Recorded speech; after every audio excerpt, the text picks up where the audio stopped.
हरे कृष्ण।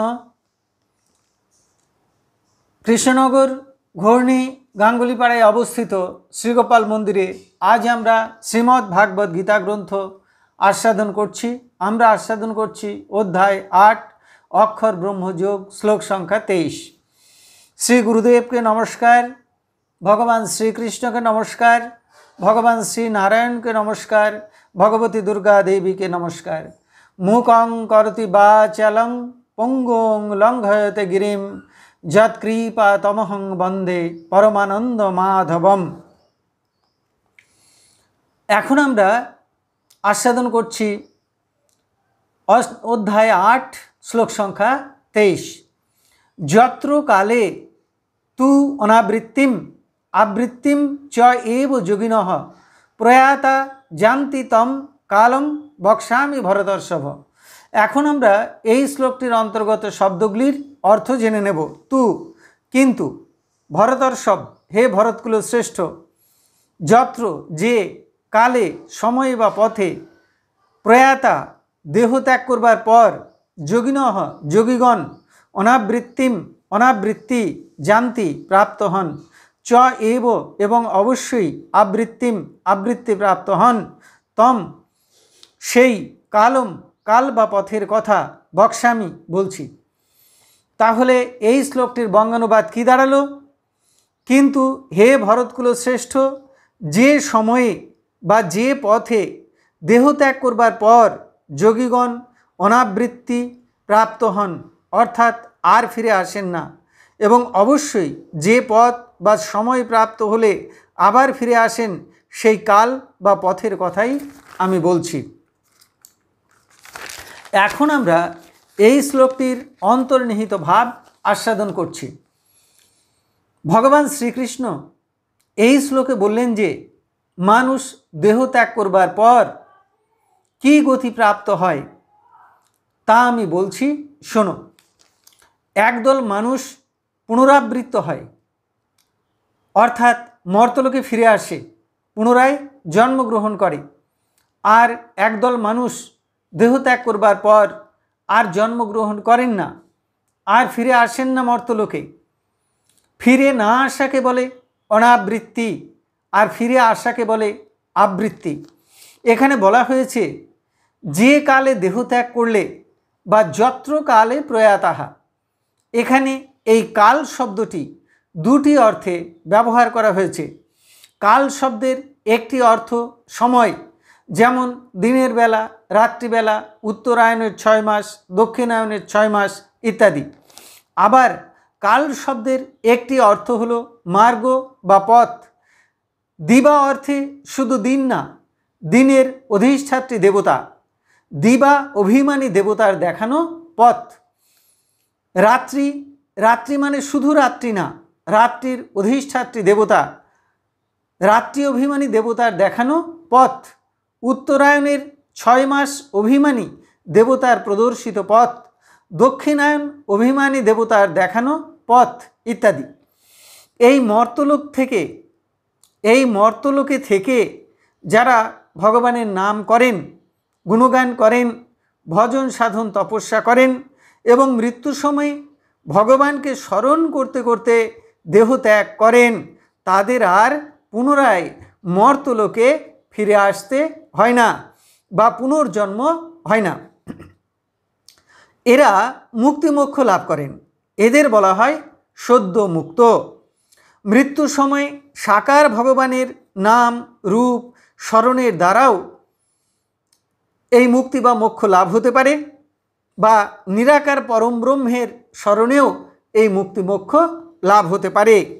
আবার কারো কারো ভজন সাধন আছে, আবার কামনা বাসনাও কিঞ্চিত আছে।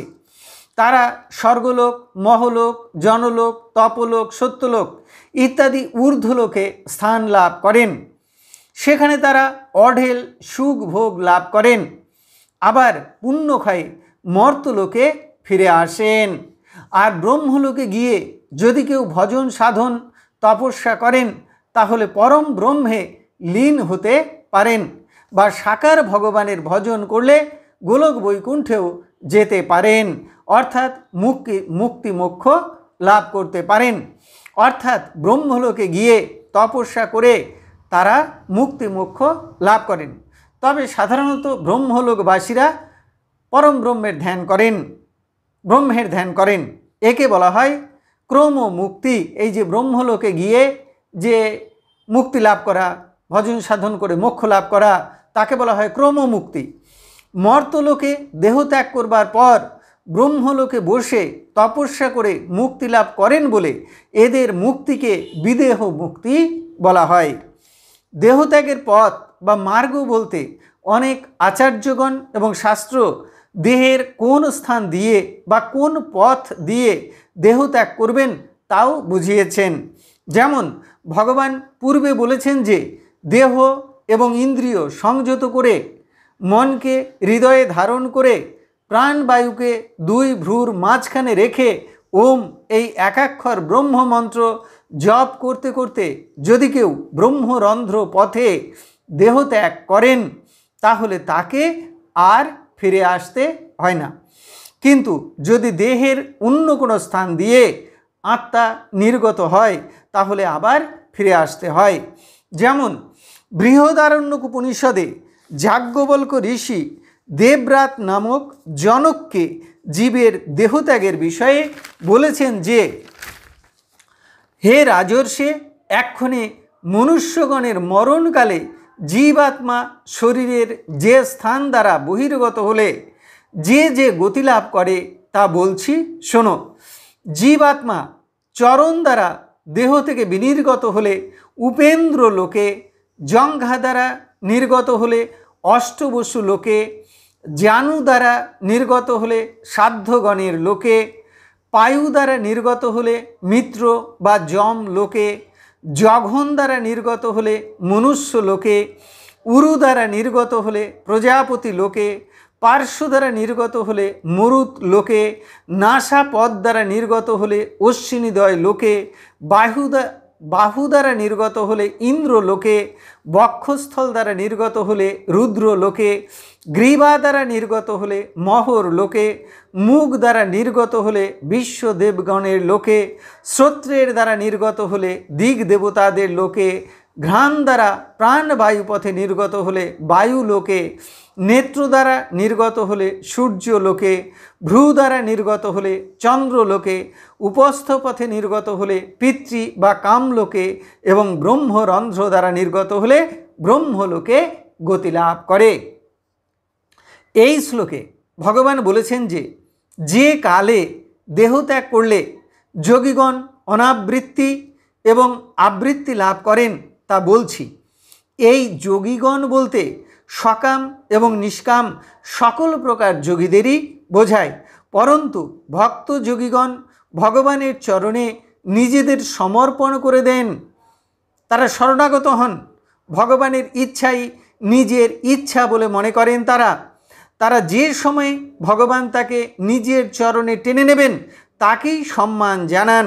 শুধু এইটুকু বলেন, হে ভগবান, হে গোবিন্দ, যখনই যাই না কেন তোমাকে স্মরণ করতে করতে, তোমার মধুমাখা কৃষ্ণ নাম স্মরণ করতে করতে যেন যেতে পারি।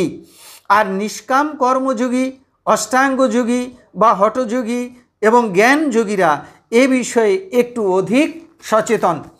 তারা ভাবেন যে পরমাত্মা, পরমেশ্বর, হে পরমব্রহ্ম, উপযুক্ত দিনক্ষণে, উপযুক্ত সময়ে, উপযুক্ত মার্গে যেন দেহ ত্যাগ করতে পারি, তোমাকে স্মরণ করতে করতে, যাতে আর পুনরাবৃত্তি না হয়। এমন অনেক সিদ্ধ মহাপুরুষ আছেন যারা মৃত্যুর বহু পূর্বেই বলেছেন যে কবে কখন তারা দেহত্যাগ করবেন। যেমন মহাযোগী ত্রৈলঙ্গ স্বামী মৃত্যুর 6 মাস আগে দিনক্ষণ সব বলে দিয়েছিলেন। যোগীরাজ শ্যামাচরণ লাহিড়ী মৃত্যুর 3 মাস আগে মৃত্যুর দিনক্ষণ বলে দিয়েছিলেন। আর মহাযোগী লোকনাথ ব্রহ্মচারী মৃত্যুর আগের দিন বলে দিয়েছিলেন যে তিনি আগামীকাল বেলা 11টায় যোগ বলে দেহত্যাগ করবেন এবং সূর্যলোকের মধ্য দিয়ে গমন করবেন। তাহলে এতক্ষণ আমরা অষ্টম অধ্যায় অর্থাৎ অক্ষর ব্রহ্মযোগের 23 সংখ্যক শ্লোকটি আস্বাদন করলাম। আমি শ্লোকটি আরও একবার পড়ছি। কিন্তু হে ভরতকুল শ্রেষ্ঠ, যে সময় বা যে পথে দেহত্যাগ করবার পর যোগীগণ অনাবৃত্তি প্রাপ্ত হন আর ফিরে আসেন না, এবং অবশ্যই যে পথ বা সময় প্রাপ্ত হলে আবার ফিরে আসেন, সেই কাল বা পথের কথাই আমি বলছি। এখন আমরা শ্রীমদ্ ভাগবত গীতার মাহাত্ম্য পাঠ করছি। শ্রী ভগবান উবাচ গীতা নামানি বক্ষ্যামি গুহ্যানি শৃণু পাণ্ডব কীর্তনাৎ সর্ব পাপানি বিলয়ং যান্তি তৎক্ষণাৎ। গঙ্গা গীতা চ সাবিত্রী সীতা সত্তা পতিব্রতা ব্রহ্মাবলী ব্রহ্মবিদ্যা ত্রিসন্ধ্যা মুক্তিগেহিনী অর্ধমাত্রা চিদানন্দা ভবগ্নি ভ্রান্তি নাশিনী বেদত্রয়ী পরানন্দা তত্ত্বার্থ জ্ঞানমঞ্জরি ইতে তাহানি জপ নিত্যং নর নিশ্চল মানসঃ জ্ঞান সিদ্ধিং লভে নিত্যং তথান্তে পরমম পদম। হরি ওম তৎসৎ।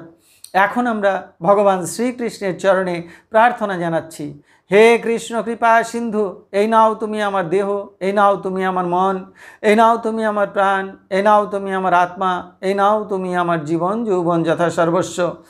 হে কৃষ্ণ কৃপা সিন্ধু, তুমি পিতা, তুমি মাতা, তুমি পুত্র, তুমি আমার কন্যা, তুমি স্থাবর জঙ্গম কীট পতঙ্গ লতাপাতা রূপে রূপে প্রতিরূপে তুমি বিরাজিত, তুমি ব্যতীত এই ত্রিভুবনে আর কিছু নেই। হে কৃষ্ণ কৃপা সিন্ধু, তোমার আতুল চরণে কোটি কোটি নমস্কার। পুনরায় তোমার আতুল চরণে কোটি কোটি নমস্কার। তুমি আমাকে শুদ্ধা ভক্তি দাও, ব্রহ্ম জ্ঞান দাও, সকলের কল্যাণ করো, সকলের মঙ্গল করো। হরে কৃষ্ণ।